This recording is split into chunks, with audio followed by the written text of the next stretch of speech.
बहुत इस पर दुख, क्या कहें? बहुत दुख है। अब का कहे कि का सोचल बा का भ गई। हम यहाँ इतना रो रहे, पिल्ला रहे, चिल्ला रहे, इसको बचाओ, इसे बचाओ। बेटा निकला था बड़ा अफसर बनने, मम्मी पापा का नाम करने, दादी का दुलारा निकला था कुछ बड़ा काम करने। लेकिन क्या पता था कि एक झटके में वो सबको आंसू देकर यूं चला जाएगा, हमेशा हमेशा के लिए। दादी की आंखें बरसना नहीं छोड़ रही तो दिल से मानो चीख निकल रही हो कि अगर ना होती सरकारी लापरवाही, ना होता जिम्मेदारों का निकम्मापन, तो शायद आज लाल दादी को दुलरा रहा होता, बड़का अफसर बनने के ख्वाब को सजा रहा होता। दरअसल गाजीपुर के रहने वाले नीलेश के घर मानो उस वक्त गाज गिर गई जब करंट ने नीलेश को अपनी चपेट में ले लिया। दिल्ली के साउथ पटेल नगर में रहकर नीलेश पिछले 3 साल से यूपीएससी की तैयारी कर रहे थे।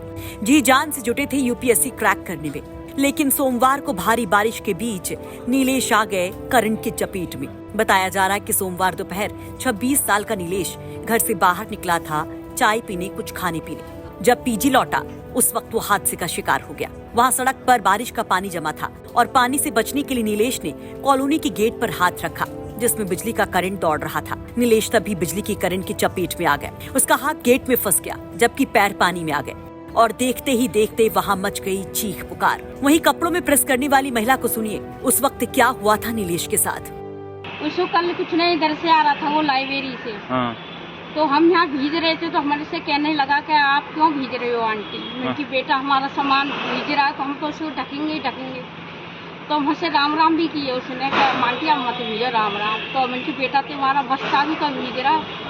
तो कहने लगा आंटी मेरे बस्ते की चिंता मत करो, मेरे पे तो कवर चढ़ा हुआ है इसमें। अच्छा। मैंने बोला कि मेरी बेटा, फिर हमें यहाँ कोई नजर नहीं आया, एकदम से कीच आई तो हम चारों तरफ देखने लगे कि ये कीच किसकी आई। कीच आने के बाद हम छतरी लेके गए, चारों ओर देख रहे थे कि किसकी आवाज आई है यहाँ पर। फिर हम गए तो वो एकदम गेट पर चिपका पड़ा था। हम यहाँ इतना रो रहे, पिल्ला रहे, चिल्ला रहे, इसको बचाओ, इसे बचाओ। जब दुनिया इकट्ठी हुई थी पर किसी ने बचाया, 2-3 लड़कों ने, पर वो डर के मारे पानी इतना लोड हो रहा था उसका, पर वो किसी पे नहीं बचा पाया।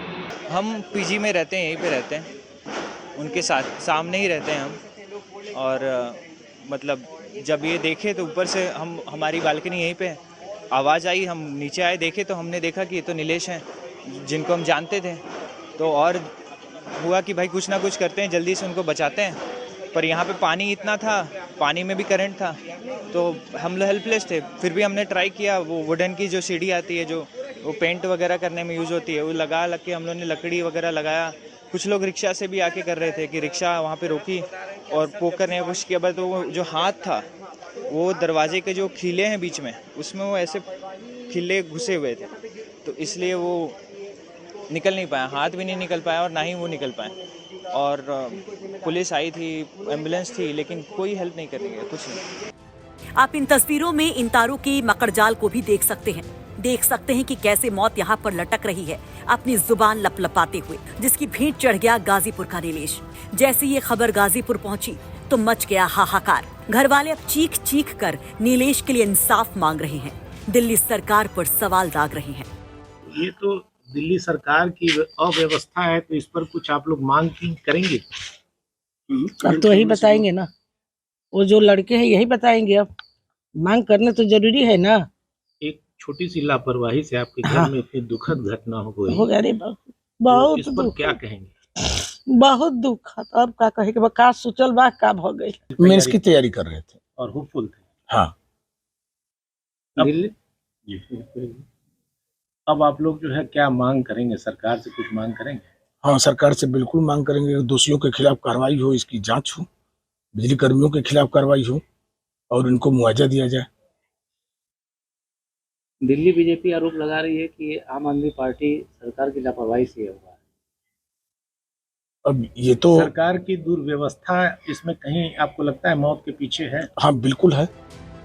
तो घर वाले कह रहे हैं कि नीलेश बेहद होनहार था। बीटेक के बाद जॉब के साथ यूपीएससी की तैयारी कर रहा था, प्री क्लियर भी हो गया था।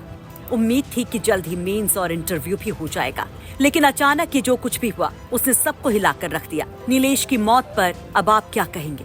कमेंट बॉक्स में अपनी राय जरूर रखिए। दिल्ली से हिमांशु मिश्रा के साथ गाजीपुर से विनय सिंह की रिपोर्ट, यूपी तक।